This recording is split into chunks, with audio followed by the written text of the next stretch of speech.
नमस्कार, मैं डॉक्टर शुक्ला मनोरमा आपका स्वागत करती हूँ। तो चलिए सी टेट और जे टेट एग्जाम के लिए वेरी मोस्ट इम्पोर्टेंट प्रश्न पर मैं डिस्कस करती हूँ। तो चलिए आपके सामने पहला प्रश्न ये रहा, सामाजिक विकास की चरम सीमा कब प्रकट होती है? ऑप्शन सुनिएगा। ए है बाल्यावस्था, बी है युवावस्था, सी है शैशवावस्था और डी है किशोरावस्था।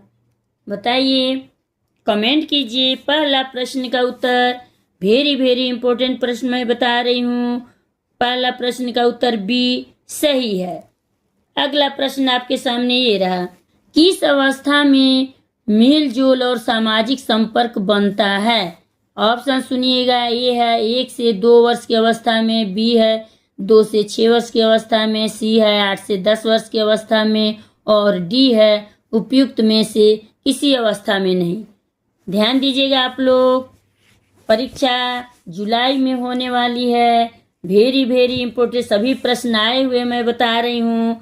दूसरा प्रश्न का उत्तर सी सही है, 8 से 10 वर्ष की अवस्था में। अगला प्रश्न आपके सामने ये रहा, बालक के विकास को जो घटक प्रेरित करता है? ऑप्शन सुनिएगा। ये है वंशानुक्रम, बी है वातावरण, सी है दोनों और डी है दोनों ही नहीं। कमेंट कीजिए, बताइए। सभी प्रश्न आए हुए हैं, 2012 में आया हुआ प्रश्न मैं बता रही हूँ। अगला प्रश्न का उत्तर सी सही है, दोनों। अगला प्रश्न आपके सामने ये रहा, बालक के सर्वांगीण विकास के लिए आवश्यक है? ऑप्शन सुनिए। ए है धार्मिक शिक्षा, बी है सांस्कृतिक कार्यक्रम, सी है खेल कूद और डी है उपयुक्त सभी। बताइए, कमेंट कीजिए। आपको मोस्ट इम्पोर्टेंट प्रश्न मैं बता रही हूँ। अगला प्रश्न का उत्तर ये सही है, धार्मिक शिक्षा।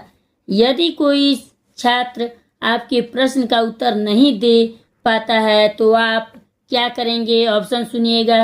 ए है स्वयं बता देंगे, बी है उसे कक्षा में खड़ा होने के लिए कहेंगे, सी है छात्र के उत्तर न दे सकने के कारण जानने का प्रयास करेंगे, डी है अन्य छात्रों को उत्तर देने को कहेंगे। बताइए अगला प्रश्न का उत्तर। अगला प्रश्न का उत्तर मैं बता रही हूँ, सी सही है, छात्र के उत्तर न दे सकने के कारण जानने का प्रयास करेंगे। अगला प्रश्न आपके सामने ये रहा, माध्यमिक छात्रों की परीक्षा के लिए स्वकेंद्र परीक्षा प्रणाली उपयुक्त है क्योंकि? ऑप्शन सुनिएगा। ए है छात्रों को विद्यालय से दूर नहीं जाना पड़ता, बी है छात्रों को नकल में सुविधा मिलती है, सी है अपने केंद्र पर छात्र अनुशासित रहते हैं और डी है दूसरे परीक्षा केंद्रों पर छात्र निराश हो जाते हैं। चलिए बताइए, कमेंट कीजिए। अगला प्रश्न का उत्तर। अगला प्रश्न का उत्तर मैं बता रही हूँ, ए सही है, छात्रों को विद्यालय से दूर नहीं जाना पड़ता। अगला प्रश्न आपके सामने ये रहा, छात्र प्रायः आपकी विषय की ध्यान से नहीं पढ़ते हैं तो उनके लिए क्या करना चाहिए? ऑप्शन सुनिए। ए है दंड की व्यवस्था करनी चाहिए, बी है विषय को मनोरंजक बनाना चाहिए, सी है रुचि की कमी के कारण जानना चाहिए और डी है उसकी शिकायत प्रधानाचार्य से करनी चाहिए। चलिए बताइए, ये 2016 में प्रश्न आए हुए हैं, मैं बता रही हूँ। अगला प्रश्न का उत्तर। अगला प्रश्न का उत्तर बी सही है, विषय को मनोरंजक बनाना चाहिए। अगला प्रश्न आपके सामने ये रहा, दोहराने की प्रवृत्ति होता है। ऑप्शन सुनिएगा। ये है बाल्यावस्था में, बी है शैशवावस्था में, सी है किशोरावस्था में और डी है प्रौढ़ावस्था में। चलिए बताइए आप लोग, बताइए अगला प्रश्न का उत्तर। अगला प्रश्न का उत्तर बी सही है, शैशवावस्था में। आपके सामने अगला प्रश्न ये रहा, आपके विचार से एक सफल शिक्षक वह है जो? ऑप्शन सुनिएगा।